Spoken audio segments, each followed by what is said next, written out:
శ్రావణ శుక్రవారం పురస్కరించుకుని ఉమ్మడి మహబూబ్నగర్ జిల్లాలోని ప్రముఖ ఆలయాలు భక్తులతో కిటకిటలాడుతున్నాయి. శ్రావణ మాసం సందర్భంగా మహిళలు భక్తి శ్రద్ధలతో వరలక్ష్మి వ్రతాలు ఆచరిస్తూ అమ్మవార్లకు ప్రత్యేక పూజలు నిర్వహించారు. మహబూబ్నగర్ పట్టణంలోని శ్రీ రేణుకా ఎల్లమ్మ దేవాలయానికి తెల్లవారుజాము నుంచి వేలాదిగా భక్తులు తరలివచ్చారు.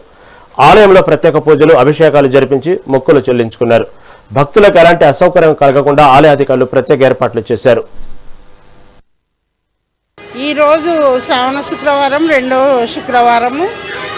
ఈరోజు అమ్మవారి వరలక్ష్మి వ్రతాలు చేసుకొని ఇక్కడ అమ్మవారికి పసుబొట్టు వేయడానికి మొత్తం పాలమూరు పట్టణం నుంచి వచ్చే ప్రజలందరూ కూడా ఇక్కడ అమ్మవారికి పసుబొట్లు ఇచ్చుకుంటారు.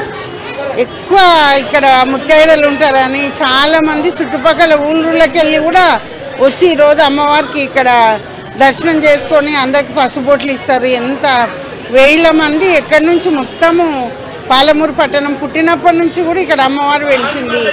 అందరి కోరికలు కొంగు బంగారయ్యి అందరి కోరికలు తీరుస్తుంది తల్లి. అందుకే భక్తులు కూడా అధిక సంఖ్యలో వచ్చి ఇక్కడ అమ్మవారిని దర్శనం చేసుకుంటారు. మొత్తం ఉదయం నుంచి 6 గంటల నుంచి కూడా వేల సంఖ్యలో వచ్చి ఇక్కడ అమ్మవారిని దర్శనం చేసుకున్నాడు.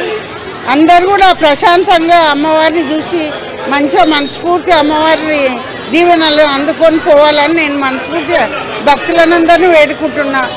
ఈరోజు మాసంలో శుక్రవారం అంటేనే ప్రత్యేకత.